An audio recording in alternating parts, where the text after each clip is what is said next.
I'm sure there'll be a few others calling in as we go. Lovely. So, welcome everyone. Welcome to the South West HPMA branch event, jointly convened by NHS employers and the South West Deputy HRD Network. My name is Sam Owen and I'm the South Engagement Lead for NHS employers. And we're delighted to welcome our guest speaker today, Dr. Catherine Patrick, GP and Director of Primary Care for Somerset Foundation Trust. And thank you so much for taking the time today to join us, Dr. Patrick. So the aim of this session is to inform and support people, professionals, managers and individuals to understand the impact of menopause and the practical support people teams can provide. The session, although informative, will run in a really informal, friendly and relaxed way, covering treatment options, lifestyle measures and some myth busting. So before we start, I just need to let everybody know that we are recording the session today, and just to remind you that if you can ensure that you stay on mute unless you're contributing, please. Your questions and comments throughout are really welcome. Please share them via the chat box and then we will field them for Dr. Patrick in the second half of the session. Alternatively, following the presentation, you'll have the opportunity to raise your hand and pose your questions directly. So we really hope you enjoy the session and I'll hand over to you. Thank you. Thank you, Sam. Well, thank you so much for inviting me today. I was absolutely delighted to get your invitation. And thank you, what a good turnout as well.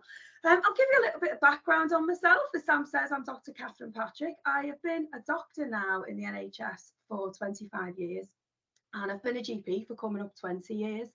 I'm also the Director of Primary Care at our acute trust here in Somerset, and I'm also a menopause doctor.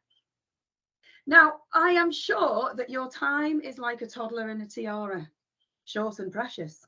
So we really want to make sure that you get value for time here for the next hour and a half. Okay, so I'm hoping you'll find it helpful, useful, interesting. Some of you for yourselves on a personal note, some of you on a professional level for the teams you're looking after, your colleagues.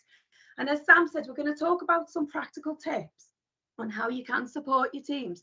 But you know, to really fully support them, I strongly believe you need a good foundation of an understanding of menopause and all that it entails. Okay, now I don't think it's true that menopause affects 50% of the population. I think it's actually more 100%, because if you think about it, you've got the woman going through it, but you've also got her spouse or a partner, children if she has them, colleagues, friends. So I'm just so delighted that you've all turned out today. Now, I found myself in a meeting in Somerset, mixed male and female, and I was talking about my menopause work. So I deliver webinars and teaching sessions in Somerset. I do some for patients, I do some for staff wellbeing, as similar to what we're doing today, and I do some for doctors, you know, teaching them, GPs, consultants, how to manage their patients with menopause. And I was talking about this. And one of the guys there at the meeting, I said, you know, oh, everyone, yeah, you should all come along. And he said, well, I don't need to come along. I'm a bloke. And I said, well, John, you still need to come. And he said, Catherine, you've jumped to a conclusion there. He said, for all you know, I might be gay. I might not have a wife. So why do you think I would need to come to your session? And I just laughed, I had my head in my hands. I said, John, would you look around the room? You are literally in a meeting with half a dozen perimenopausal women. Of course you need to come to the session. This is going to affect you in your work life, even if not in your home life. So let's just go through a few declarations of interest on my part today. Well, number one, I work in the NHS. So of course, I have got a huge vested interest in supporting HR departments in the NHS so that we can support our staff. I also work for a private menopause service known as Newson Health. Some of you may have come across Dr. Louise Newson. Now, the reason I mention that is because later on in the talk, I'm going to talk about some resources that are associated with Newson Health. But two things on that. Number one, those resources are free. Okay, so myself and Newson Health are not making a bean on that, on me recommending that to you. And number two, I was actually recommending these resources long time before I ever met anybody from Newson Health or started working there. The webinars I mentioned, the doctor webinars I do, or clinician webinars, because we also have pharmacists, nurses, physios attending. They're supported by Bayer, who make Merino coil. And again, I've been fitting Merinos for nearly 20 years, so I was a huge fan of them before I met anyone from Bayer. And then the final one here, which I think is very important to note, is I actually take HRT myself. Now, I used to start all of my talks off saying, oh, I've got a vested interest in nailing this topic because this is rapidly approaching on my horizon. It might be 6 months away, it might be 6 years away, but it's coming. Well, I tell you what, ladies and gentlemen, oh my word, last autumn, boom, I got hit with a perimenopausal sledgehammer. So, as well as being able to speak to you with 25 years of experience under my belt from a purely professional perspective, of course, I can also approach this from that personal perspective as well, which is really quite interesting, being on the other side of things. So why are we here together today? Why bother? Why talk about menopause? You know, what's the big deal here? Well, by definition, menopause is when it's been more than 12 months since our last period, when there's no other reason for that, okay, such as Merino coil or, you know, an implant contraception, okay. Now, I'll be honest with you, when I was a junior doctor, I genuinely, this is what we were taught. Now, admittedly, this was a quarter of a century ago, okay, but honestly, we were taught that when a woman's periods, when she gets to menopause, her periods stop. She has hot flushes. Oh yeah, she might get a bit of dry vagina. Right, next. And that was it. Seriously, that was it. Well, thank goodness, you know, the world's moved on and the medical profession has moved on. And we're now much more aware. And there's a whole myriad of symptoms which we're going to come on to. And they can have a really significant detrimental effect on somebody's quality of life. Okay. Now, we are fortunate that there is more talk about this nowadays. I doubt 10 years ago I would have been invited to such an event as this today. So that's fantastic. But it didn't always used to be that case, did it? Now, if I think back to when I was young, now I grew up in a very, very strict working class background where anything to do with sexual health whatsoever was categorically not discussed. And I've got very vivid memories of my mum talking to her friend about a mutual friend of theirs, and her saying, I think she's got a problem with period. Sorry, what? I think you might be menopause. Sorry, what? And it just wasn't talked about, was it? But obviously we've got much more awareness now. There's been a lot on the news. There's been loads in social media. There's been documentaries. I think quite a turning point was the Kate Muir documentary with Davina McCall.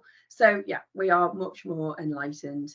Now, I want to talk to you for just a moment about menopause in evolutionary terms. Okay, so if we think of, let's just go back 120 years, all right? Now, in evolutionary terms, 120 years is a blink of an eye, isn't it? I mean, it's nothing. But 120 years ago, the average age of menopause was 51, right? The average life expectancy was 59. Because let's be honest, in 1900s, you know, once you hit your late 50s, you basically would have, I don't know, died from syphilis or been trampled by a horse, you know, but you certainly weren't expected to survive much longer than that. So that's about 8 years, isn't it, of a woman's life without her estrogen and experiencing these symptoms. Let's fast forward only 120 years. Okay, so now average age of menopause still 51. Average life expectancy, 83. Right, so we're now saying women are now having about a third, even for some women up to a half of their lives postmenopausal.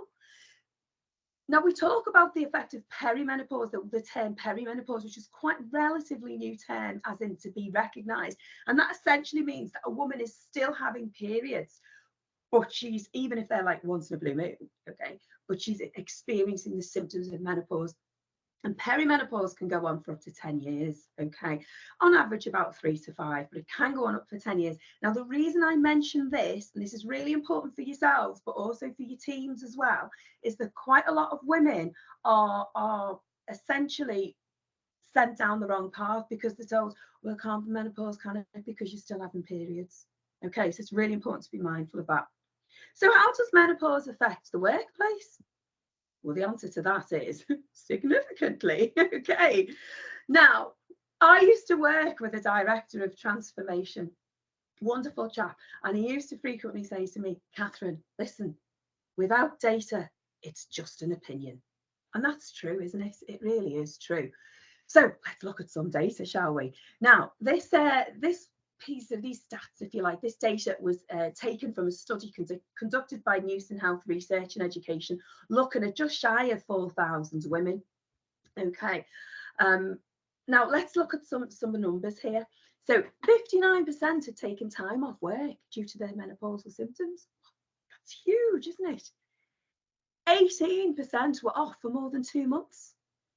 50% of these women were looking at reducing their hours, so actually really pulling back from the workplace because of symptoms. Okay. 60% felt they were offered no support in the workplace at all. A fifth didn't actually go for a promotion that they otherwise would have gone for had they not been battling these symptoms at the time. 20% did reduce their hours, and 12% actually resigned. I mean, that is heartbreaking, isn't it? Especially when you think that this is a time in their lives where women are real, they're usually very valuable assets to whichever organisation they belong to, because they're very, very experienced. They're often top of their game at this stage. So now listen, hey, I am not here to teach you to suck eggs at all. Okay, you guys here, you amongst you, many of you are going to be the HR experts. Okay, but the key point here is to ensure that the knowledge that we gain from attending sessions like this one with me today, from the resources that I've just put there on the screen. Now, this is the Balance website and the free Balance app. So this is one that I mentioned at the beginning. So this was founded by Dr. Louise Newson. I do work for Newson Health. We don't get a bean, okay? Seriously, this is free, okay? So I am genuinely recommending this because of the value in it, not because there's anything to be gained from me, other than I care very passionately about as many people as possible having access to this information. So it's making sure that this knowledge and information filters down through to your teams, isn't it? Now, on its own, menopause is not what's called a protected characteristic, so that giving rise to automatic protection from discrimination. But its symptoms some of the symptoms mean they can be legally classified as disabled and therefore protected. Okay. Now, discrimination, as again, I'm teaching you to suck eggs, aren't I? Discrimination can cover so many areas linked to the menopause: sex, disability discrimination, including age being your main examples.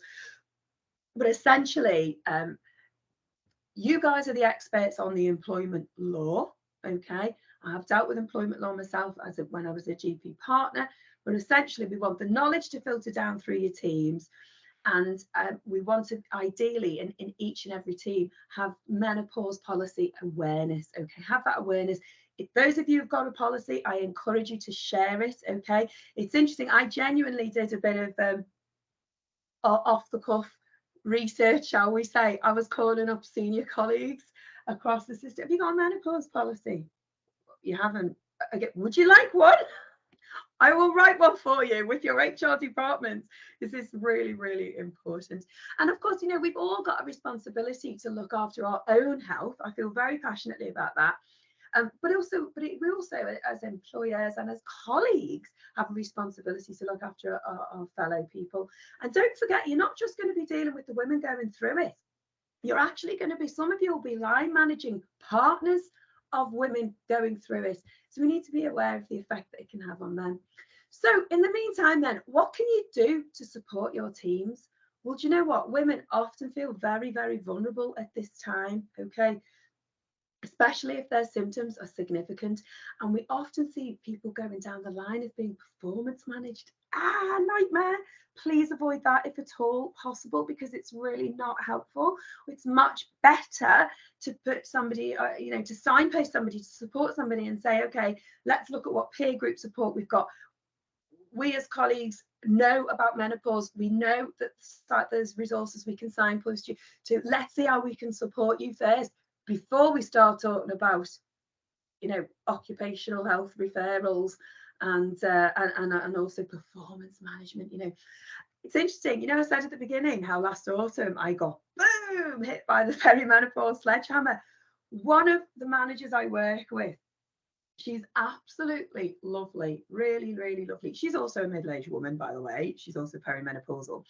And she really, really meant well, but she completely missed the mark with me. So I went to see her this particular day and I said, I think I might need to go home early because my pulse has more than doubled and I feel very, very dizzy. In fact, I think I need to go home early, but I can't drive my car yet. So I just need to go and sit somewhere. This was, you know, late afternoon. And then I know what it is, but I know this is perimenopause, but just bear with me. And bless her heart, she was trying to be really supportive, but you know what she did? She emailed me that evening to say, I've marked you down as off sick for the day. Like, oh, I went home, I think, a couple of hours early, that's all. And I've referred you to occupational health. And here's a questionnaire for you to fill in on stress. And I thought, oh, what a shame. But you know what? I can't tell you how lovely she is. And her heart was in the right place. But it's just that it's quite a good example of somebody just missing the mark. And I know why. I'll tell you why. Frontline staff, honestly, you'll know this yourselves. The frontline amongst you, we're firefighting, aren't we? We are absolutely firefighting in the NHS at the moment. It's really, really difficult. So let's just nip all our performance management in the bud if we can and go down the line of support first. I'm obviously, you know, aware that occupational health might be relevant further down the line for somebody.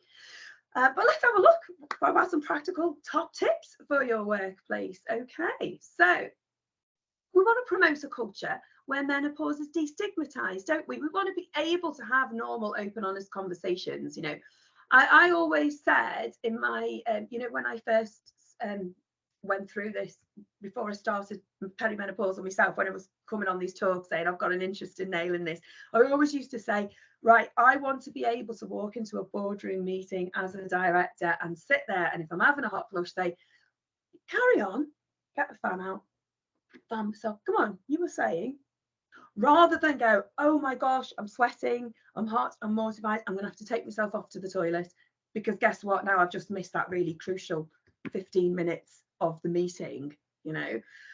Now I'm in that situation, you know, it's as I say, it's interesting to see it from a more personal perspective. So we want to be able to raise these conversations when people say, oh yeah, I'm sorry, carry on, I'm struggling a bit today. Flexible working, do you know what? It's surprising how many quick wins you can get with this. Now, since COVID, there's a lot more remote working, isn't it? So that's helpful for some. But even things like moving, I had a woman who I was employing, and all I needed to do was move her working day right by an hour, because that meant her particular anxiety was around driving. Okay. A lot of women experience that. And all I needed to do was shift her day by an hour, and that meant she was no longer driving in rush hour. You know, as I say, remote working is a possibility. Having more, allowing more breaks in the day, even talking about a few minutes, get some fresh air, make sure you're eating properly, make sure you're drinking enough, you know. And let's be honest, we're not actually very good at doing this ourselves, are we, in the NHS? And we should lead by example. We really should. And remember, this isn't forever. You're not saying, oh, for the rest of this woman's career, she's got to have these special dispensations. We're literally saying, while she gets on top of her symptoms, which she can do with the right help. Think about your physical working environment, okay? Desk fans, for example. Uniform adaptations, for example, okay? Occupational health, if required, as I say. I've a lot of respect for occupational health. Several of my friends are occupational health doctors, but there is a lot we can do before we get to that stage, but it's important to know that it is there. Okay. Right, now I am going to talk to you now about the hormonal changes that happen in perimenopause and menopause. Now, this does what it says on the tin. This is Dr. P's not very scientific at all slide, but gives you the general idea. Okay, so on our x-axis, we've got time. On our y-axis, we have got blood levels of our hormones. Right. The red dotted line is your progesterone hormone, and the blue line is your estrogen. So think about this as when we're born and we enter puberty, estrogen and progesterone, they increase, don't they? And then essentially through our reproductive life, they're fairly steady. Now, we know in reality, they're doing these peaks and troughs cycles, aren't they? Cycles throughout the month, okay, but overall it's reasonably steady. And then, oh my goodness, look what happens at perimenopause. Goodness me, we get these huge fluctuations, these huge peaks and troughs here. And so it's not just the low levels that are causing trouble, it's the fluctuations in them as well. And I find this really, really useful visual to help explain why, when someone's in perimenopause, you know, a woman might feel, do you know what, I was all right last week, oh, terrible this week, or even I was all right this morning, but terrible this afternoon. I think of it as like the stock market, okay? You've got the overall trajectory where the market is going down, but you've got peaks and troughs along the way, okay? So it's really important to be aware of that. Now, you know, when you're doing a PowerPoint presentation, first rule of PowerPoint, yeah, do not use a busy slide, right? I have deliberately made this slide busy because I want you to all see just how many symptoms there are. There's a whole myriad. Remember that consultant I told you about at the beginning when I was a junior? Right, Dr. P, when a woman has her menopause, her periods will stop, have hot flushes, yeah, might have a bit of dry vagina, end of. Well, my goodness me, not at all. Some women are very fortunate and they will, as these things used to phrase, that I sailed through my menopause, and that's marvellous. I envy them. I think that's brilliant. My colleagues is one of those women. But we have to be mindful that's a minority. You know, 80% of women will have symptoms, and for 25%, those symptoms will be severe. Okay. Now, I've put a bit of jargon in this slide. I make no apologies for that. The reason I've done that is that if anybody comes to you with any reports in your HR roles, for those of you who are HR, it's just good to know what they are. The rest of you, well, it's useful to know anyway, I think. Do you know what I think as well? Doctors, we like to, and hold my hands up, we like to use complicated terms for things that aren't that complicated, really, are they? I don't know why. Is that because we like to feel special? Maybe not. But vasomotor, fancy term for hot flushes, okay? You may not sweat. She may not actually sweat. It might be in the day, might be in bed at night. Some women are like literally wringing out their bed sheets at bedtime. Fatigue, oh my word, this can be overwhelming, absolutely overwhelming. And I am talking like, when I get to the afternoon, I can't even make it to the bed. I could just lie on the floor right now. Irregular periods leading to amenorrhea. Again, fancy term for something not fancy. Amenorrhea just means your periods have completely stopped, okay? But before they stop, there's a bit of a myth that your periods peter out, stop. That's not the case for all women. They might get more frequent and heavier before they stop, okay? And think, you know, the graph with the fluctuations, we can see why. Vaginal atrophy, okay, fancy term for really, really sore vagina, okay, very sore, dry, itchy, one of the above, two of the above, all of the above, okay. So this can be frequency, having to dash to the loo, need to go to the loo, nothing is getting in my way, or I might wet myself, or stress incontinence as well, so coughing, sneezing, and having a bit of leakage there. Low libido, really, really common. Anxiety, I've mentioned, very common. Loss of confidence. Do you know, when I think of loss of confidence, I always think about this particular woman who I used to look after some years back. She had a very senior role in the corporate world. I mean, this woman travelled the world. She could walk and command any boardroom. Marvellous woman. And I had her sat in front of me crying, saying, Dr. Patrick, I just feel like I'm crying. I'm anxious driving to Tesco. You know, how sad. It's just heartbreaking, isn't it? Dizziness, I mentioned to you before about that day that I ended up needing to go home early, but actually couldn't drive myself home at that point in time because of feeling like I downed a bottle of wine. Low mood and mood swings. Palpitations, so we see a lot of women who have palpitations. They may feel that their heart is racing, that it's bursting through their chest. Their heart might feel like it's doing funny, irregular things, what we call arrhythmias. Again, really important to be aware of those. Dry skin, yeah, oh gosh, as one or several women actually I've come across in my time, like, I just want to rip my skin off. It is so dry all over, really, really itchy. Bowel symptoms, so even if you've not got a bowel history, you can develop symptoms similar to irritable bowel. Women who've got inflammatory bowel conditions, things like ulcerative colitis and Crohn's, that can worsen. Hair sprouting, goodness me, this is something people don't talk about in polite conversation, isn't it? I must tell you about the time that I picked my boy up from nursery when he was 3. So he was 3, I would have been in my 30s, right? So sorry, not picked him up, I dropped him off. So we arrived in the morning and I turned up with him, and the woman who ran the nursery, the manager, the owner, is a lovely woman. She was middle-aged at that point.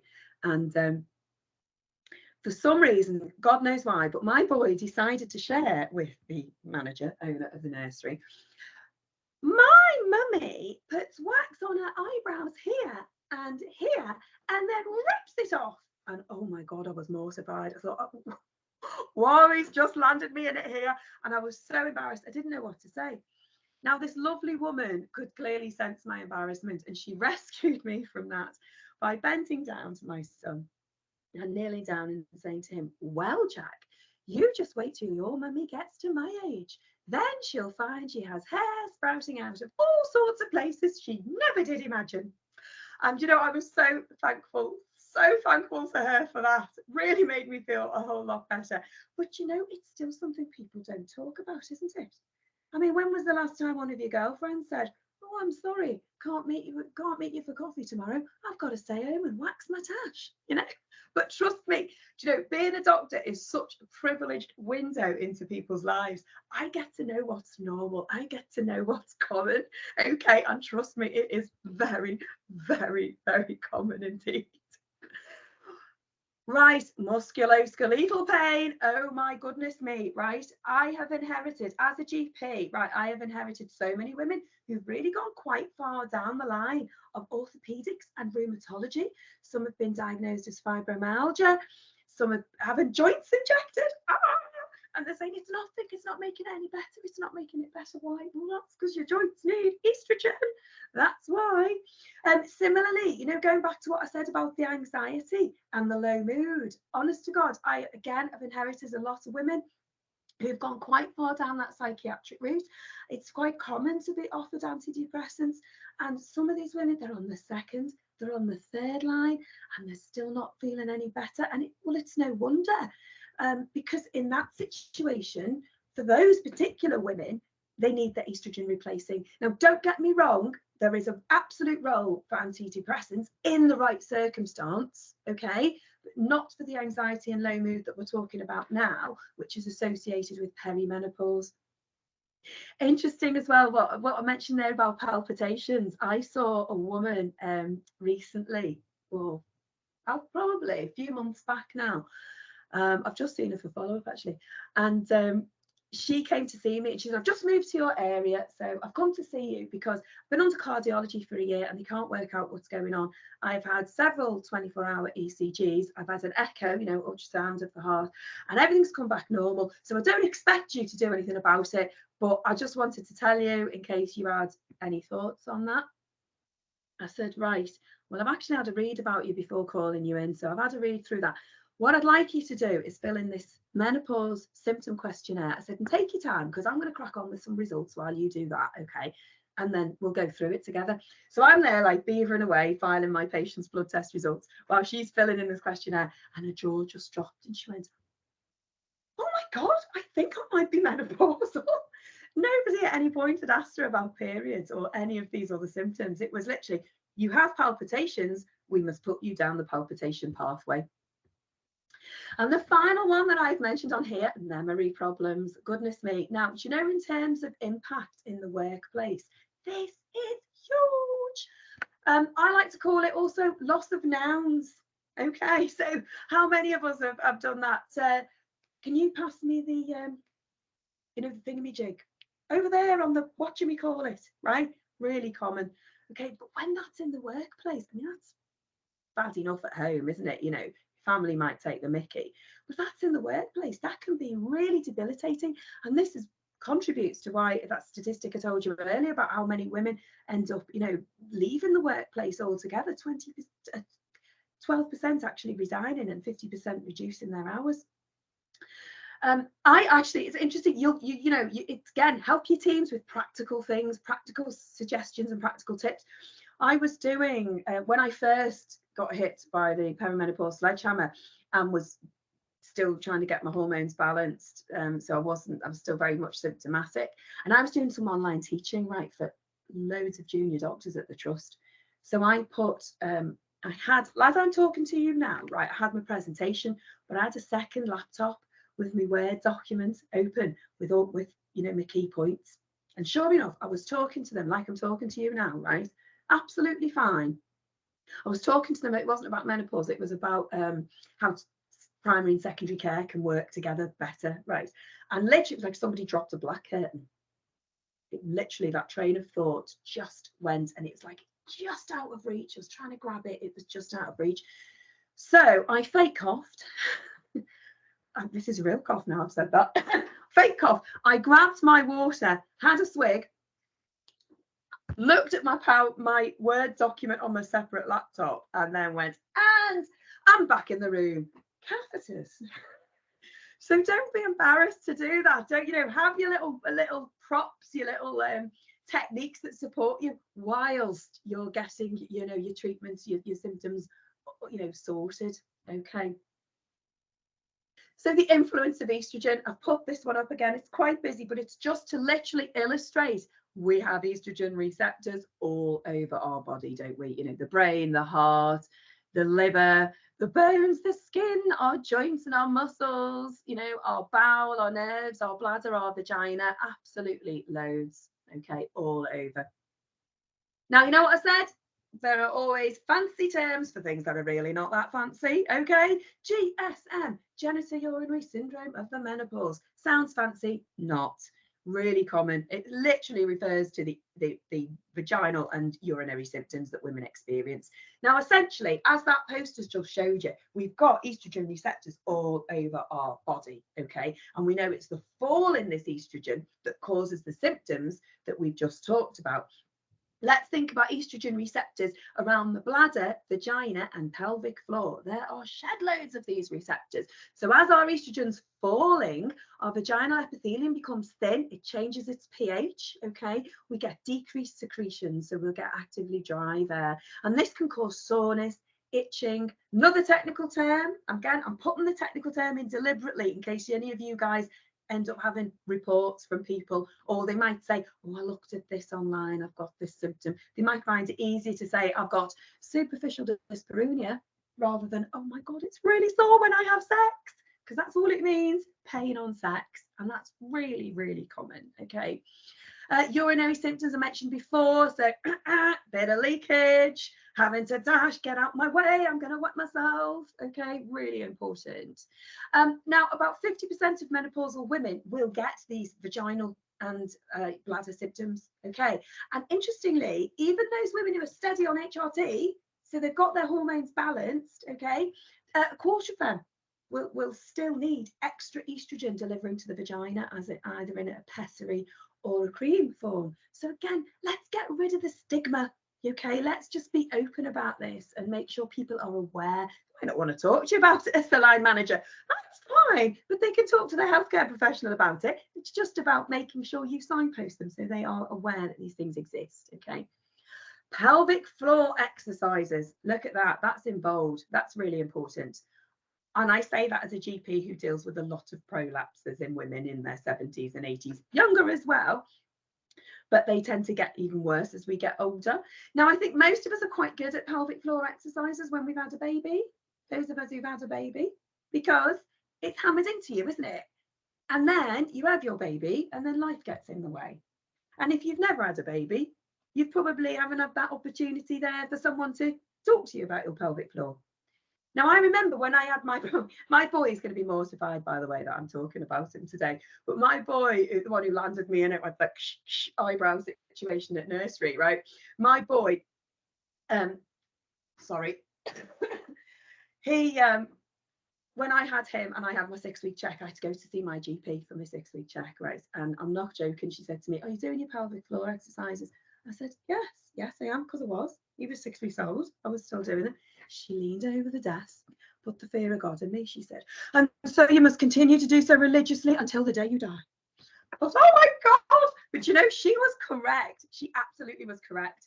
Now, I've written on there the NHS Squeezy app. I think it costs about £2. It's only a couple of quid.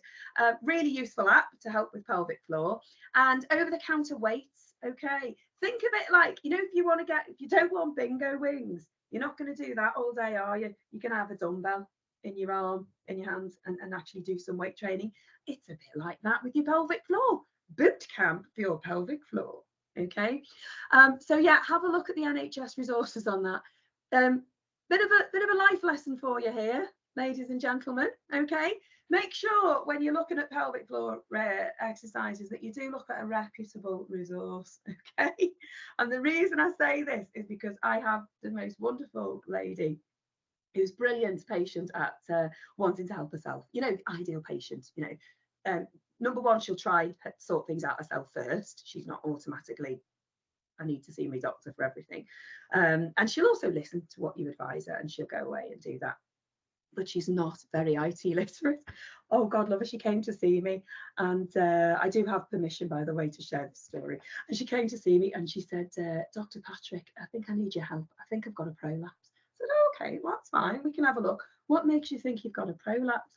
She said, well, I feel a bit of a lump down below, you know, when I'm having a bath and when I'm wiping myself after the toilet. Now, I did try and sort it out myself, but I didn't get very far. Now, it turns out my poor lovely lady here had gone online and Googled type vagina and ended up with a search history that any 16-year-old boy would probably be quite proud of. So be careful with the resources that you're looking up.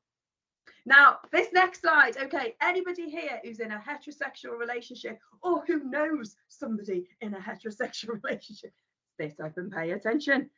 Does a perimenopausal woman still need contraception? Oh, yes, she does. Do not get caught out. Honestly, I've probably come across about 4 or 5 women in my 25-year career who have been caught out, and they thought that, oh, I can't be pregnant, it must be my menopause, and they've turned out to be pregnant. So if a woman stops her period under the age of 50, she's going to need contraception for 2 years after her last period. If a woman is over 50 when her periods stop, then she's going to need contraception for a year after her period. HRT is not contraception, okay? It's really not. Now, okay, what about women who are perimenopausal? So they're still having periods, okay, but then they start HRT. So that can sort of mask the cycle a little bit. How's she going to know? What about women who've got an implant in? What about women who take the pill? What about women who've got a Mirena coil? All of these things are going to mask the luxury, if you like, of going, we can assess her period pattern. And that's fine. If in doubt, contraception till 55. Okay, if you want to be absolute belt and braces.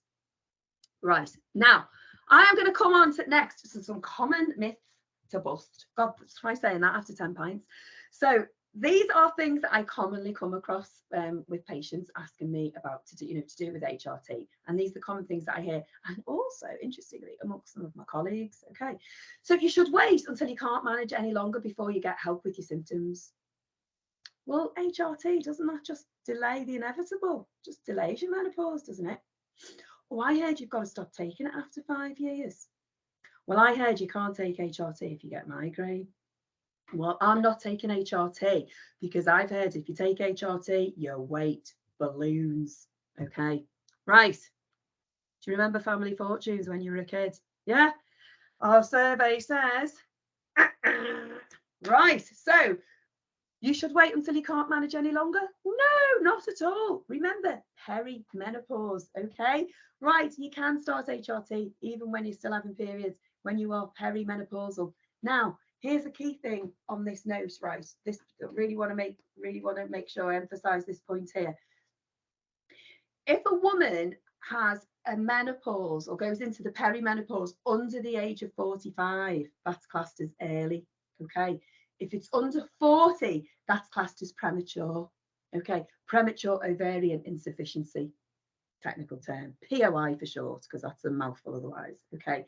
Now, we know that there's two aspects to HRT, which I'll come on to in a moment. But essentially, when I'm talking to doctors, teaching them about it, and when I'm talking to my patients about it, actually, I say, look, we've got two aspects here. We've got the aspect over here, that is your symptoms, yeah?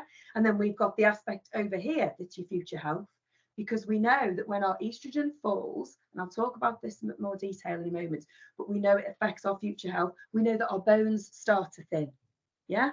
We know that our cardiovascular disease risk goes up. So our risk of heart attacks and strokes goes up. Our risk of diabetes goes up. So this is why I get really, bothered. You can tell I get really passionate about this. I get really bothered when women are sent away. Can't be perimenopause, can't be menopause. You still got periods. Okay, so if your bones are thinning at 55, that's one thing. If they're starting to thin at 35, whoa, that's a different ball game altogether, isn't it? So it's really important to be mindful of that. HRT does not delay the menopause, right? If some people say to me, well, hang on a minute, if I have this HRT now, won't I just feel better now? And then when you take it away from me, I'll have all those symptoms. Two things on that, right? Number one, if a woman, for whatever reason, decided to stop HRT, yes, you might get rebound symptoms. So I wouldn't stop it completely altogether. But point number two, big beacon for this point, okay, big flashing beacon, there is no longer a cap on taking HRT. So it is no longer a case of, oh, you've had it for if you've had HRT for 5 years, oh, sorry, we've got to stop it now.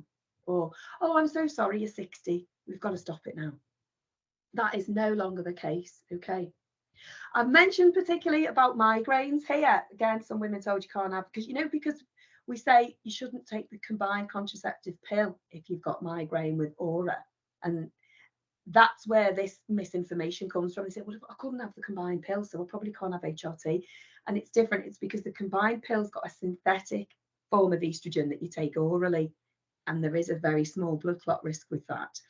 But with the body identical HRTs, which I'll come on to in just a second, there's no increased clot risk. Okay. Now, so not only can women with migraines take HRT, a lot of them really should, because that not scientific graph at the beginning. Do you remember the blue line with the estrogen doing this? Yeah, those fluctuations play havoc with migraine. So we see a lot of women whose migraines get a whole lot worse. Okay.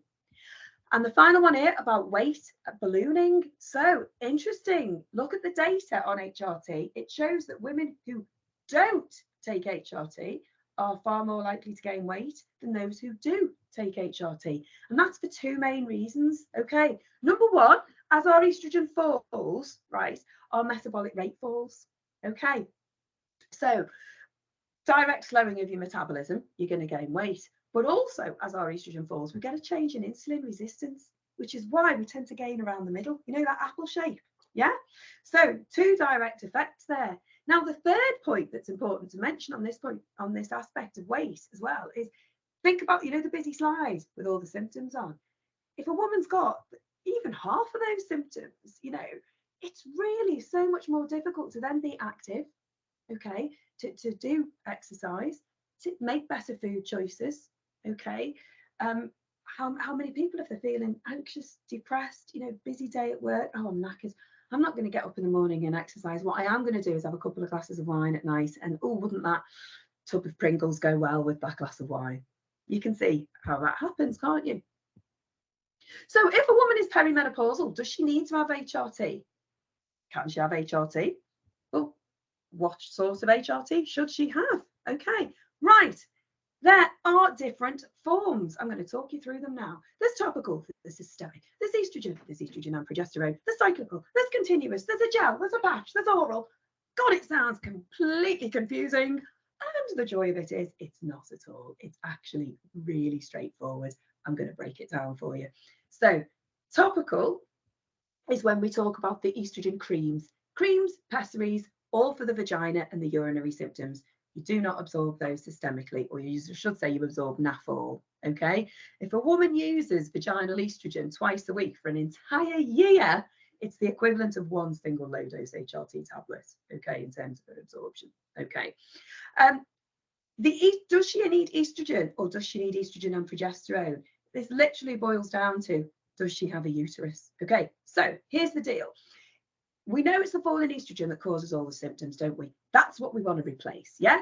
Now, if I say to a woman, oh, there you go, there's your estrogen, crack on with that, okay, and she's still got a uterus, we run the risk of overstimulating that womb lining, okay, and that can cause problems for her down the line. That's why we give the progesterone hormone, okay. Estrogen, get on top of symptoms. Progesterone, protect the lining of the womb. All right.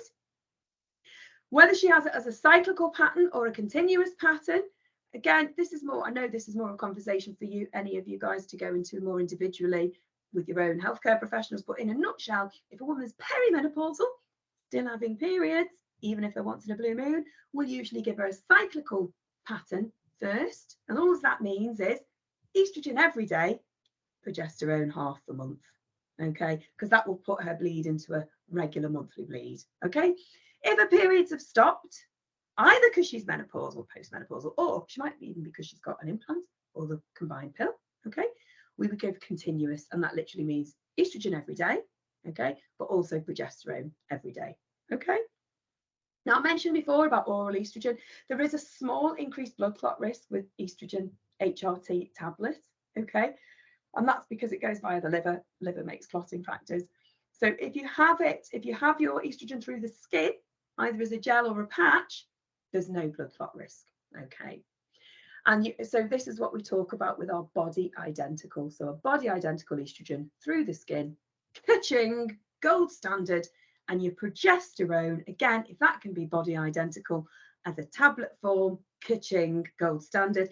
The other that's I mentioned at the very beginning of my talk, I mentioned Marina, huge fan of Marina, been fitting them for 20 years now, right? A Marina coil will also, as well as acting as contraception, will also act as that progestogen component of HRT. So that's worth knowing about as well, okay? Particularly for our perimenopausal women who still need contraception, okay?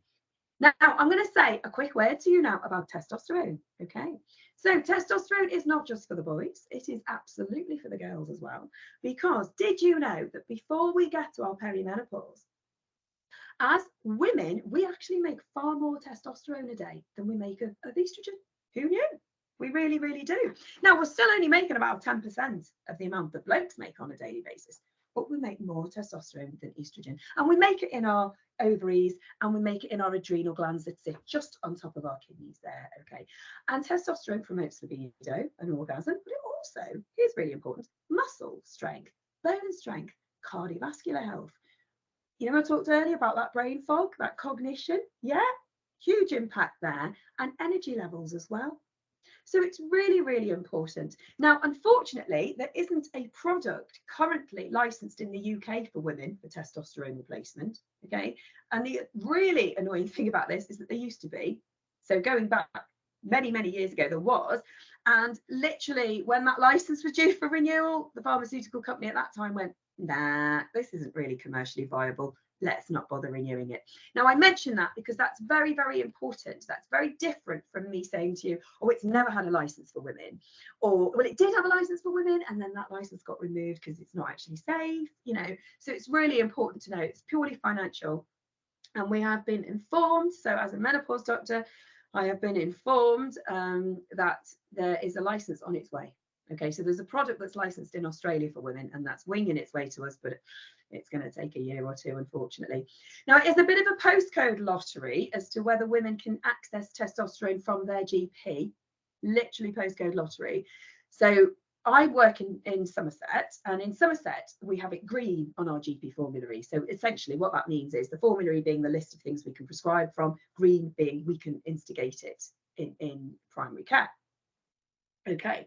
However, some parts of the country, the GPs physically cannot do that. They just can't. It's out of their hands. So you'd have to be referred to a menopause service. And as we know, NHS menopause services, again, it's really patchy, isn't it? It's not consistent across the country. Now, the testosterone is applied as a gel, and it's put on the leg each day. Okay. And do you know what? I'll just tell you this, right? Because it says on the leaflet that you can apply it on your leg, on your abdomen, or your bottom. I say to my patients, please don't do that, because sometimes when you put it on the same site, repeatedly, you can get a bit of darker hair growth at the site that you've applied it. So not all over your body, just where you've rubbed it in. Can you imagine if you'd done that on your bosom or your abdomen? You know, I don't want women coming back to see me saying, oh, thanks, Dr. Patrick. You've helped me brain fog. My libido's marvellous, but you've left me with a hairy bottom. I'm not going to be very popular with my patients if I do that. So that's why I say, put it on your leg, you know. Now, side effect wise, to be honest with you, genuinely, most women don't get side effects because we're really careful to make sure that blood levels remain within the FEMO range, but they can sometimes get a bit of acne, you know, like teenage spots or greasy skin. Occasionally, some women might feel a bit irritable. That's pretty rare. Okay, so we always do blood tests beforehand and check our baseline levels, and then we do blood tests to monitor them. Okay, I know she should not grow a beard. Okay, she should not. So yeah, just to be mindful of that. Now, there was this year the prepayment certificate came out, didn't it, for HRT, right? Unfortunately, estrogen, progesterone, vaginal estrogen, not testosterone. Okay, which is a shame.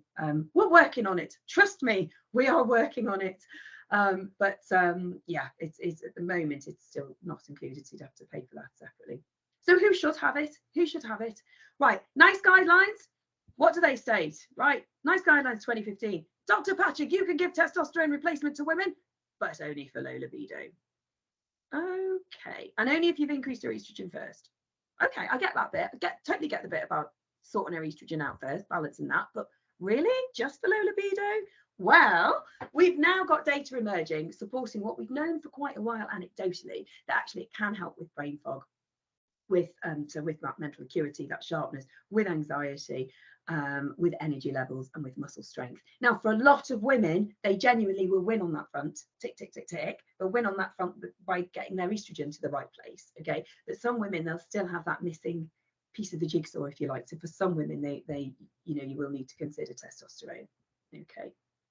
Now, listen, I call this slide my cowboys and quack slide. Okay, this one, I just want you to be able to take this home to friends, family, as well as colleagues. Right, there are cowboys and there are quacks out there, and they are peddling what they call body. Oh, come and buy my hormones. They're body identical. They're bioidentical. Bioidentical. Compound bioidentical. Okay, means it is not regulated. All right, these are often peddled from things like beauty clinics. Okay, so there's no medical professional involved here whatsoever. Okay, and because they come under the umbrella of food supplements, they don't have the same regulation, so you don't know what's in it. There's no the manufacturing. Okay, no say over that, even down to like hygiene and contamination in the factories. So you've got to be really, really careful. So this is why, as a body of menopause doctors, we coined the term body identical. So what we mean is, so body identical does what it says on the tin. It means the hormones are identical to the ones that you produce in your body.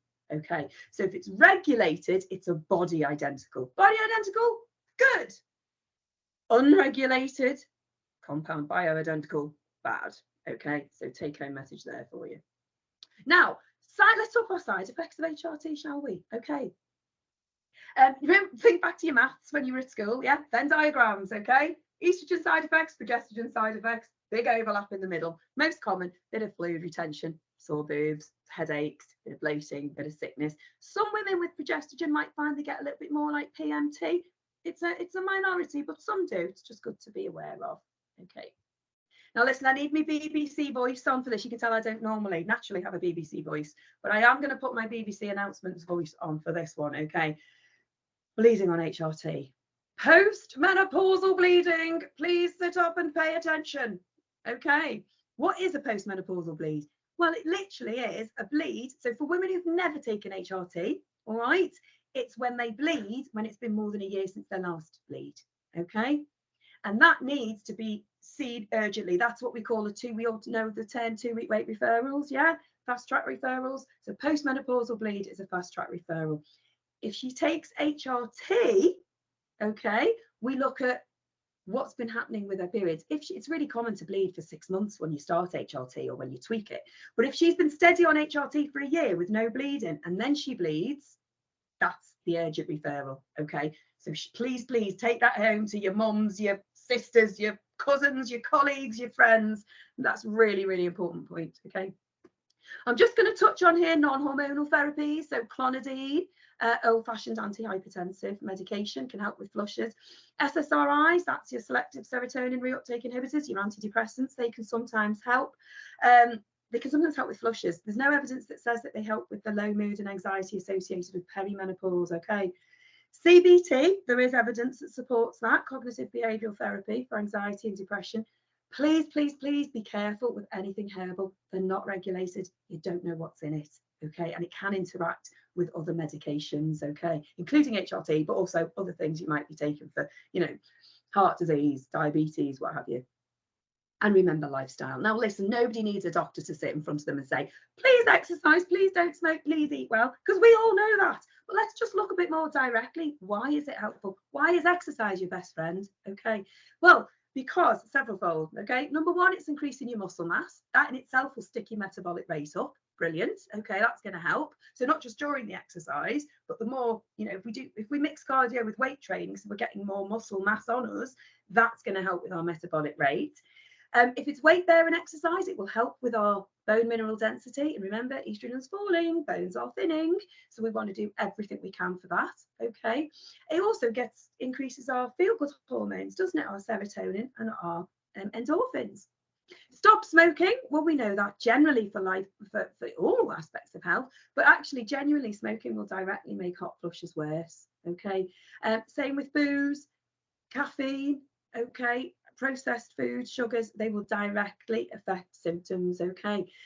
With diet, remember I talked about the change in insulin resistance, so we gain around our middle. This is where a lower carb intake is really helpful. Okay, so there's a lot there that we can do for lifestyle. And thinking specifically about nutrition, again, your bones, your calcium. Think about your calcium. Make sure you're getting enough calcium in. Vitamin D to go hand in hand with that. I recommend all perimenopausal women take vitamin D all year round. To be honest, even take it in the summer just to make sure you're getting enough.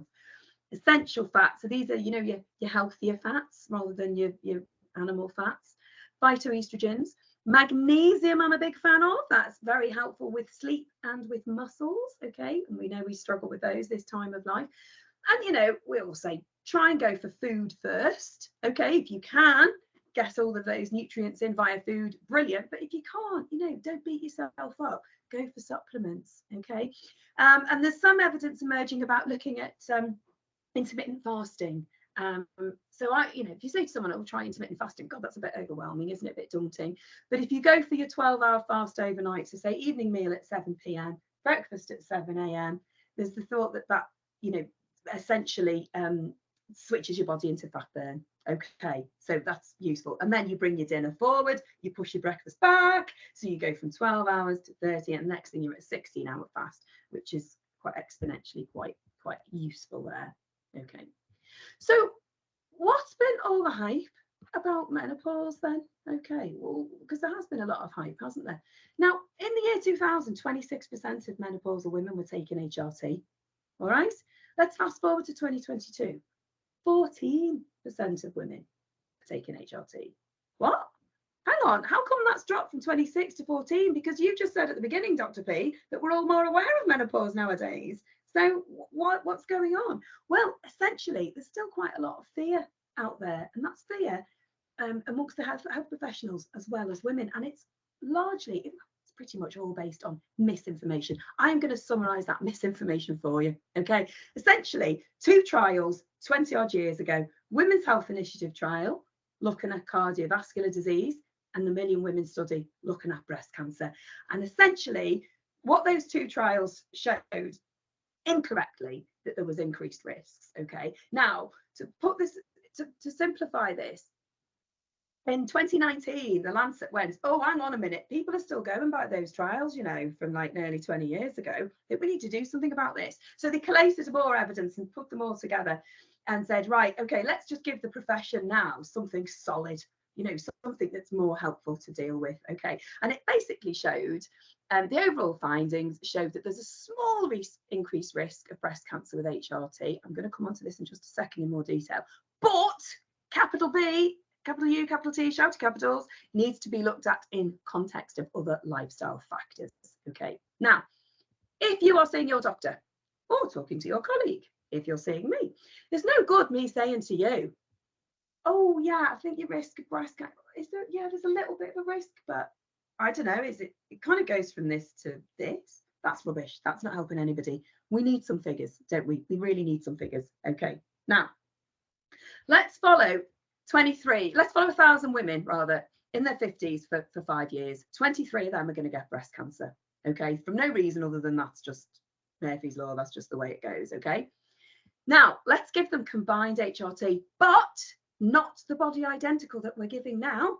This is the older synthetic form. Okay. With the body identical, there isn't an increased risk, but even with the old-fashioned synthetic form, it's still only an extra 4 cases per 1,000 in that 5-year period. Now let's give them a glass of wine a day. What happens now? Oh, okay, so we've got an extra 5 cases per 1,000 in that 5 years. Okay, well, that's interesting. Okay, so, okay, a glass of wine a day, a bit more risky than taking HRT. Okay. This time, okay, don't give them HRT. Don't give them a glass of wine. Make them smokers. Okay, we're getting an extra 3 cases per 1,000. So we've gone from 23 to 26. Okay. Let's follow the same women through again. Same 1,000 women. Follow them for 5 years. Okay. This time, don't give them booze. Don't give them fags. Don't give them HRT. Tell you what we're going to do. We're going to make them obese.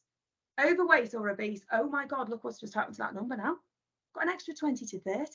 So instead of 23 cases per 1,000 in that 5 years, gone up to 43 to 53 cases. So in other words, being overweight or obese is 7 to 8 times more risky for breast cancer than taking combined HRT and even the old-fashioned one. Okay. Now, I don't know about you, but I've not often heard a woman say to me, oh, I need to lose weight because I'm worried about my breast cancer risk. What I hear amongst my girlfriends is, oh, I need to lose weight because I've got a wedding, a party, I'm going on holiday, I want to look good in my bikini, whatever it may be, you know. Actually, you know, we need to be really taking this seriously in terms of breast cancer. And likewise, I have a lot of women say, oh, I'd really like to take HRT, but doesn't that give you breast cancer? Those women rarely say, oh, yeah, I better not have a glass of wine because that's going to give me breast cancer, isn't it? So again, it's all about, as the Lancet said in 2019, it's about context, isn't it? Okay, look at this one. You know, I said to you before, exercise is going to be your best friend. Yeah, look at that. If you exercise 2.5 hours a week, right, you'll get 7 fewer cases per 1,000 in that 5-year period. So your baseline risk will go from 23 to 16. Now, listen, I'm not trying to make you in the next Mo Farah or anything like that. I am literally talking half an hour power walk Monday to Friday. Okay, literally active to the point where, you know, you're out walking with your friend and you're struggling to, you know, maintain a full sentence. You're pushing yourself to that limit. Okay. So exercise, yeah, as I say, really is your best friend. Okay. So what should we do next then? How do we take this forward? Well, we need to be talking more about menopause, don't we? And about HRT and about the lifestyle measures. Okay. We need to destigmatize this. Okay. Think about Dr. Patrick in the boardroom with my fan. Yes, that's what we want to be the norm. We want that to be absolutely fine and accepted. Okay. HRT can absolutely be a lifeline, but also remember there are some non-HRT options as well. Particularly think exercise, activity. It is your best friend. Now, I've got some advice here for speaking to your GP. So how can you help your GP to help you? Okay. Now, this is practical stuff that either any of you on the call today for personal reasons can take forward yourselves, but also think about your colleagues coming to you. Okay. This is practical stuff that you can share with them. So don't wait. Remember what I said? Think about aspect over here, symptoms of menopause, aspect over here, future health. Okay. So the earlier that she starts her symptoms, the earlier her bones are thinning, the earlier her cardiovascular risk is going up. Okay, so don't wait. Okay, prepare for your appointment, read about HRT. So I mentioned before about the free Balance app and the Balance app website. Have a look at those. I mentioned about the symptom checker. Okay, you can access that either on the Balance app or you can go into the website and literally, in fact, just Google Balance menopause symptom checker. Ka-ching, it brings it straight up, and that's what I use with all my patients. And as I say, I was using that long before I worked at Newson Health, so I've been using it for quite a few years. Ask if there's a clinician with a special interest in menopause, and ask for a longer appointment. Trust me, oh my gosh, as GPs we love it when people do that, actually, rather than we try and ram it all in 5 minutes. and then we're really stuck because we're then running 20 minutes late. So do feel free to say to reception, I think this is going to take longer than a 10-minute appointment. Don't be afraid to ask for a second opinion. If you do feel you're being channeled down the line of orthopedics, cardiology, psychiatry, don't get me wrong, it may well be appropriate for you to be channeled down that route, absolutely, but I'd like to feel that you could have the confidence to say thank you, totally accept that. Could we talk about how hormones might be affecting it as well? Because you can do the same. I do that with my patients. I had someone with palpitations the other day, and I examined her, took a history, examined her, said, right, okay, we're going to look at this palpitation, but at the same time, we're going to start sorting your hormones out, okay? And take someone with you. Don't go alone. Particularly brain fog, it's a big thing. It's there for a lot of people. You'll benefit from taking somebody with you, a friend or a partner. I think it's fair to say menopause is puberty's evil older sister. But as I say, thank goodness, we have a lot of resources out there to help us, including, I've put a QR code on here for you, which, by the way, I spoke with Amy at the beginning. We can share this with you individually if you want, if you're not able to scan it right now. So this is the patient webinar that I have delivered on behalf of NHS Somerset. And the way we use it in Somerset is when people contact their GP saying they want to talk about HRT or menopause, we are able to reply to say to them, fantastic, thank you for getting in touch. Have a look at this webinar, fill in this symptom questionnaire, and then come back to us and we'll hit the ground running in your appointment then. Okay, so feel free to, if you can, scan that on your screen now. If not, get in touch with the organisers, I'm sure, and we can ping you that information. I say we just want to support people as much as possible, and we want people, we know that GPs are up against it. We know a 12-hour day is the norm. We know it's difficult and everyone's firefighting, so let's help our women to get their GPs to be able to then help them. Okay, any questions at all? It's very quiet. Amy, are you there? I've got no cameras on at the moment, so I can't see who I've got there. Hi there. I've picked up a couple of questions from the chat, but okay, unless someone else wants to come in.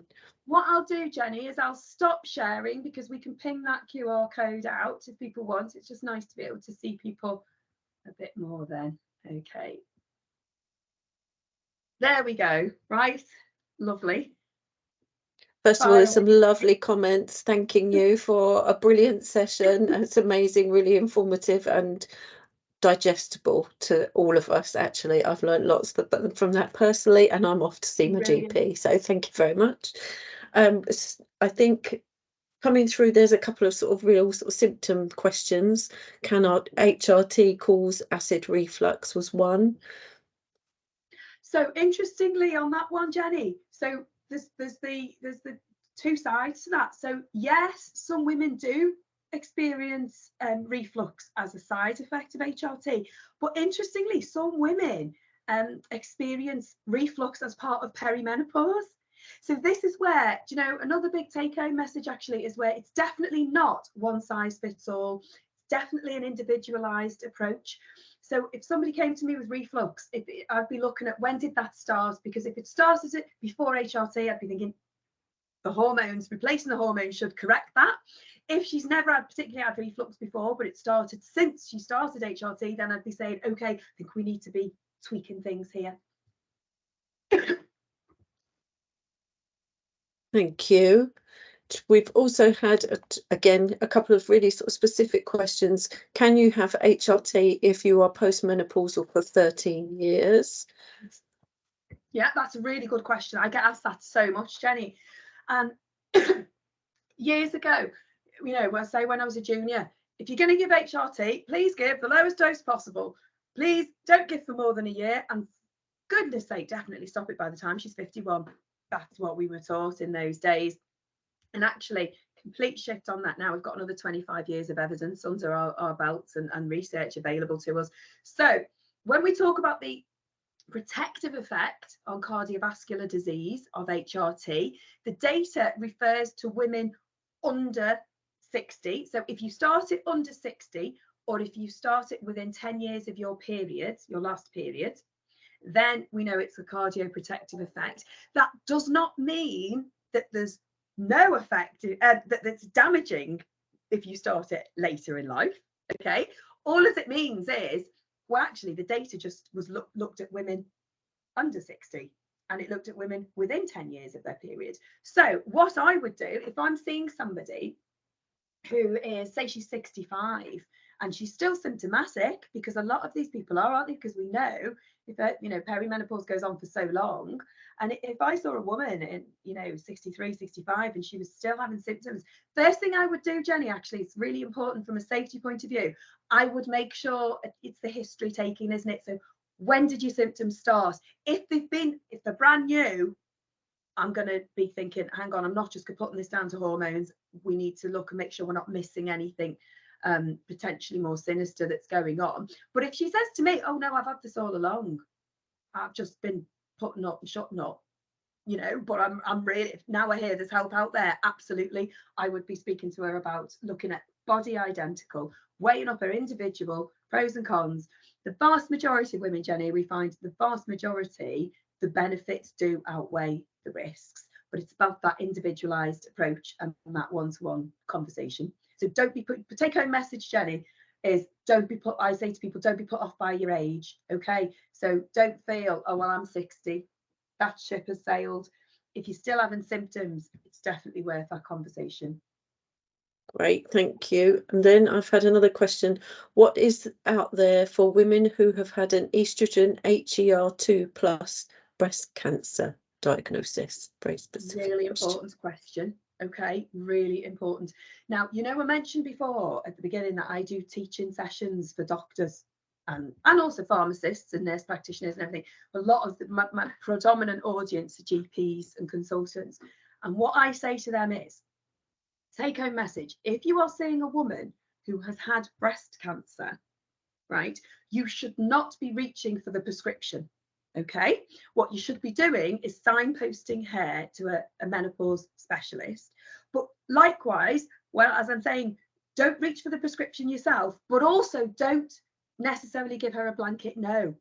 Okay, because when in my menopause specialist role, I do see women who've had breast cancer in the past, and it depends very much on, we always look at things like, so when were you diagnosed? What treatments have you had? Is it hormone positive or not? What, so for example, because that makes it, that has a huge influence on how you move forward. For a lot of ladies, the active treatment for their breast cancer is significantly contributing to symptoms. So a conversation with their oncologist to say to tweak their tamoxifen or have a 3-month holiday from that can be really, really valuable. So there's quite a lot that we do first with people, looking at things like, I always work really closely with oncologists and say, can we look at changing this woman's breast cancer tablet that she's taking every day? We look at all that lifestyle stuff as well. But for some women, they can take HRT, but it must be with a specialist decision, and it's all about that individual shared risk. Thank you. A couple of questions about dosing. How do we know what the correct dose is? And somebody who's taking 3 pumps of the gel, I'm surmising, but they're still getting the symptoms. Right. So when we look at doses, it's very individual. So you will have, first thing to say is the majority of women will absorb the same from a gel or a patch. Okay. But we know there are some women you can crank that gel up and they'll still feel symptomatic, switch them to a patch and they'll absorb. So clearly the skin wasn't absorbing from a gel, it will absorb from a patch. Likewise, Jenny, I've had the complete opposite. I've had women who've cranked up their patch dose, still feeling lousy, switch them to a gel, and then, oh, bingo, the skin's now absorbing. Okay, we all absorb very differently, and it's because, we've got different lipid content in our skin, different moisture content, so that will make a difference. But in terms of doses, how do I know if the woman in front of me is on the correct dose? This is where I'm a huge fan of that symptom checker, because if I see somebody now, let's call it mid-October now, right? And I say, so how are you doing from 3 months ago? She'll go, God, I don't know, can't quite try to remember, how was I in the summer? If we fill in the symptom questionnaire, it's much more of an objective view. So I look at somebody and how they are clinically. Now, we don't do blood tests to monitor response. We don't do blood tests to check on somebody, see if we've got the levels right. We go by a clinical picture and a clinical response. And that is partly because particularly if we're talking about perimenopausal women, if I do a blood test and it comes back as a good number, well, it's neither use nor ornament to me, because it doesn't tell me or the patient how much of that is her HRT that she's absorbing, so how much HRT is getting through her skin, and actually how much is her endogenous estrogen. Remember the not scientific graph with the peaks and the troughs? Yeah, so might be that she's not absorbing, but on the day she had that blood test, she was at a peak level of her own estrogen, and if we'd done that blood test the week before or the week after, we might have a completely different result. Okay, so we go by the clinical picture. If I have got somebody who's cranked up a dose, then I would say, and she's still feeling absolutely lousy, then it's useful to do the blood test on the understanding that if the level is normal, it's neither use nor ornament. If the level is low, that tells me you're not getting enough through your skin. And that, Jenny, is because, think about the graph, peaks and troughs, yeah? If her skin is absorbing either her gel or her patch, this peaks and troughs should now do that. Because this would be the level, the minimum level of estrogen I'd expect her to have from absorbing her HRT. Okay. Now we talk about there's no maximum licensed dose in the BNF. We have what's called maximum label doses, and what that refers to is when the research was done, this was the highest doses that were looked at that time. And in terms of actual doses of patches and gel, that equates to 4 pumps a day of gel, which is 100 microgram patch. Okay, now we sometimes need to go above that, but again, we need to think a bit more about some specialist input at that point. Okay, some GPs are amazing at HRT and they would quite happily manage that themselves without the need to refer. But don't be alarmed if your GP says, don't panic is what I'm saying, if your GP says, okay, well you've had 100 patch or you've had 4 pumps of gel and you're still struggling. I tell you what, we'll get a bit of advice and guidance on this one. Thank you. Next question is somebody who has endometriosis and has had an ovary removed but has perimenopause symptoms. What would the recommended HRT be for that person? So one ovary removed, so we've still got one ovary, so we've still got a uterus, so we haven't had a hysterectomy. So we need to replace the estrogen to get on top of the, we need to replace estrogen to get on top of symptoms. The lady's still got a uterus, so we need to give her a progesterone to protect the womb lining. Gold standard is to do both of those body identical. But the key thing, 2 key things for this particular lady, Jenny, I would say. Number 1, she's had one ovary removed. Now we know theoretically the other one should be compensating, but we both know in practice that doesn't always happen. So often if you've had one ovary removed, you can get that perimenopause a bit earlier. Okay, so that's the thing to say about that. And the other thing is, if a woman's got endometriosis and she has a HRT, sometimes the estrogen can stimulate those pockets of endometriosis. Okay, so for those ladies, that's where we really need to hone in on that progesterone. So for some of them, a Mirena is absolutely ka-chung, absolutely does the job, because it's getting the maximum, that really, really good protection for the womb lining and dampening. We want to dampen down all those pockets of endometriosis that are around. Sometimes we say, I have to say to ladies, okay, you've got endometriosis, the estrogen might stimulate it a bit, so what we're going to do is just give you a little bit more progesterone than I'd give the next woman who doesn't have endometriosis. Thank you. We've got a couple more questions. This one's quite a detailed one, so forgive me, I'm going to read it out. I'm just under 40 and having lots of the symptoms that have been talked about today. I've tried to speak to my GP, but was dismissed at the start due to my age, despite family history, having experience of early menopause, a parent having in early 20s, 30s. I've now had bloods. One was abnormal and needed to be repeated. And also a pelvic scan. The later bloods came back okay, so told it's probably anxiety. Should the person push more with the GP? So this is where I think it's reasonable to see if there's somebody in the surgery who's got more of a special interest. So again, goes back to that not scientific slide. yeah, with the levels. This is why blood tests are not helpful in diagnosing perimenopause, because with the blood test that we check is called follicle stimulating hormone, FSH for short, and it's a hormone that the pituitary gland produces to kickstart the ovaries. Now, essentially, as the ovaries slow down and make less estrogen, the pituitary goes, come on, let's make more FSH. Come on, let's stimulate those ovaries. Let's get more estrogen going, okay? But it's going to be doing that in these peaks and troughs, isn't it? Because when a woman's estrogen is quite high, her pituitary goes, hey, I can have a relax today. I don't need to work as hard. I don't need to make as much FSH hormone, okay? Whereas when her level's low, her pituitary's going, blimey, I'm working hard today. I'm making loads of FSH. So the way I explain it to patients, and the way I do it when I'm speaking to doing my doctor talks, when I'm teaching the GPs, I say, if you do an FSH, if that level comes back high, it tells you that a woman is perimenopausal / menopausal. Yeah. If it comes back normal, it's neither use nor ornament. Okay, because you absolutely can be perimenopausal with a normal FSH.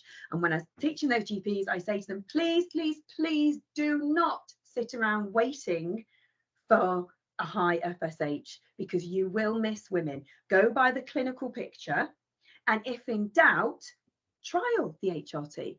All you're doing is replacing body identical hormones. Worst case scenario, she says, oh, that didn't make a difference. I tried it for 3 months and nothing happened at all. Okay, in which case you say, okay, well, it's probably not a premature ovarian insufficiency or an early menopause. But the key thing is, well, Jenny, about these women, and this is what I do bang on to my colleagues about this a lot here in Somerset, bang on to them a lot about this. You know, I say, number one, don't wait for a high FSH. And number two, these women, if they are perimenopausal, their bones are thinning really, really early. And their cardiovascular risk is going up really, really early. So please, please, we do not want to miss them. So practical advice for that lady, I would say, ask at the practice if there's somebody who's got, special interest in women's health and menopause. Take your symptom checker along, and feel free as well to say, I've attended an NHS webinar that was given by an NHS GP who is also a menopause specialist. You know, so they know that you're going in there with credibility. This is not, oh yeah, I locked something up on mum's net. But you're going in with as many tools as you can. Great, thank you. I think we've got 2 more questions and 5 minutes, so I'll just quickly go through. When supported, this is an HR question, really useful one. When supporting HR sickness absence processes with women experiencing symptoms but haven't been diagnosed with menopause, how can we guide and support them without appearing like amateur doctors? That's a great question. Yeah, really important. And I feel that I'm so glad. It's such a good question, isn't it? I'm glad someone asked that. Because your role is not to diagnose, isn't it? And your role as HR people is not to recommend treatment. You know, your role is to say, have a look at this website, have a look at this QR code there for the patient webinar.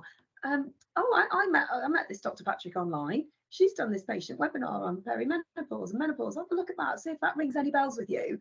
And perhaps if it does ring bells with you, maybe we could come up with a plan together that I can support you to take to your doctors, to take to your GP.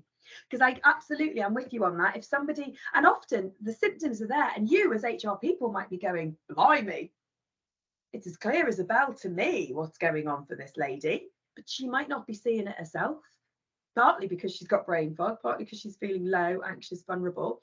So having that gentle conversation, because of course the last thing we want is for someone to go, oh, do you think it might be menopause? That's really not helpful, is it? Oh, do you know what, Jenny? I've got to tell you this, right? So a few years ago, when COVID first hit, I was an absolute bag of stress, as you can imagine, right? Tearing my hair out. And my husband said to me one day, he said, do you think this might be perimenopause, Catherine? And do you know what? There was part of me that wanted to hug him and say, thank you for paying attention to my work and listening to, because he's listened to my talks before, thank you for being aware as a bloke, about this. That's great. And the other part of me wanted to throttle him. And I actually said to him, Bill, seriously, I am the clinical lead in an underdoctored practice at the beginning of a pandemic about which we know very little, and I haven't got enough PPE, you could dip me in a vat of estrogen right now and it's not going to help my stress.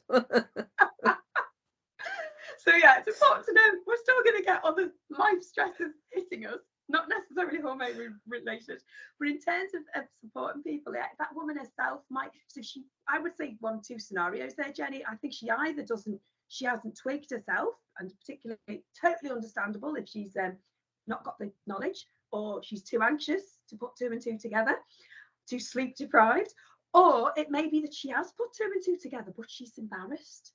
Because there might still be a culture in the workplace that, oh yeah, well, once you reach middle age, you're a bit washed up, aren't you? Right? You know, there'll be someone younger coming along taking your job.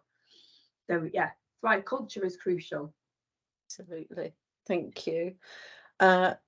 2 more, and then just to round up with some of the lovely feedback that we've got. So one quick question. I think this might be about the prepaid prescription charge. But please come in if that's not what you're referring to. It's what's included. And I've recently looked at this myself, and it's quite sort of clear what is included in that. So if it is that you're after, I'll put a link into the information that I found if that's helpful. The other would be, is there anything around the impact for those with polycystic ovaries already having hormone imbalances and no periods at all? Yeah, absolutely. So for some women, yeah, with polycystic ovaries, we do need to be mindful of that. We're not going to like weirdly stimulate anything out of the ordinary or anything like that. But yeah, it can be difficult she can miss her perimenopause. She can miss that she's being perimenopausal, because when I have kind of 2 periods a year anyway, 3 periods a year, that's normal for me. Remember my hair sprouting bit, it might be that, oh, well, that's normal for me anyway, you know. So she might miss it. So it's about thinking that deliberately over busy slide, because it makes you think about all of those symptoms.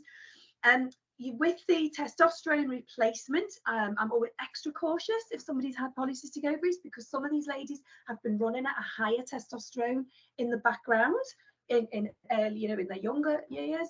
And I want to be careful of that, because what I don't want to do is go add in extra testosterone if she's already pretty high to start with. But no, absolutely, I would still be having a conversation and still approaching it in the same way. Let's look at body identical. Let's look at your symptoms. Absolutely getting that going. Fantastic. Thank you. I don't think there's any more specific questions in, but some amazing feedback. I think we'd all like you on prescription. I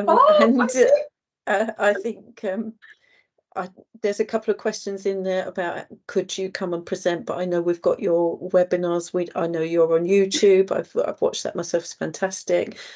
And the link for this will be shared as well with everybody that's joined and accessible. Oh, there's one more question that's just popped in about, would body identical HRT be suitable for someone with leukemia that's in remission and suffering many of the symptoms? Yeah, so a lot of people find if they've had like treatment for leukemia, can knock them into an early menopause as well. So absolutely, I would actually look at that on the umbrella of all cancers. Okay, what I say to people, Jenny, if there's any, and when I'm taking the history, I always ask about, or any cancer, have you had any cancers at all? I don't just go if you have breast cancer or womb cancer, because there are some cancers that are thought to be estrogen dependent. There's some, like, for example, there's a type of brain tumor, currently the jury's out, is this type of brain tumor hormone dependent or not? We don't know yet.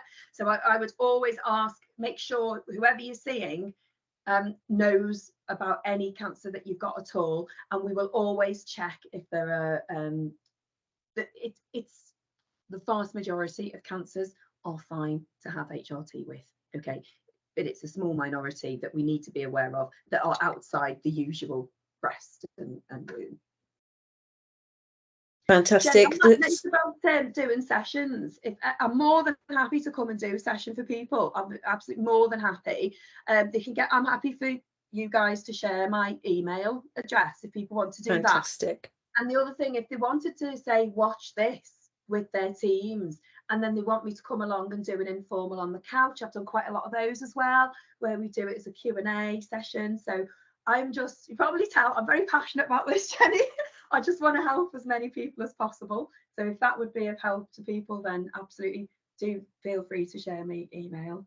Thank you. That's fantastic. So one of the questions that's come in is everyone should run this in their teams, and having you as a backup with the on the couch, that will be, because there'll always be questions that we haven't covered Let's here. do it. Let's make Let's it happen, do Jenny. it. Fantastic. Yeah, absolutely Brilliant. amazing. Beautiful feedback and lovely to see your passion. It's been incredibly helpful. Thank you.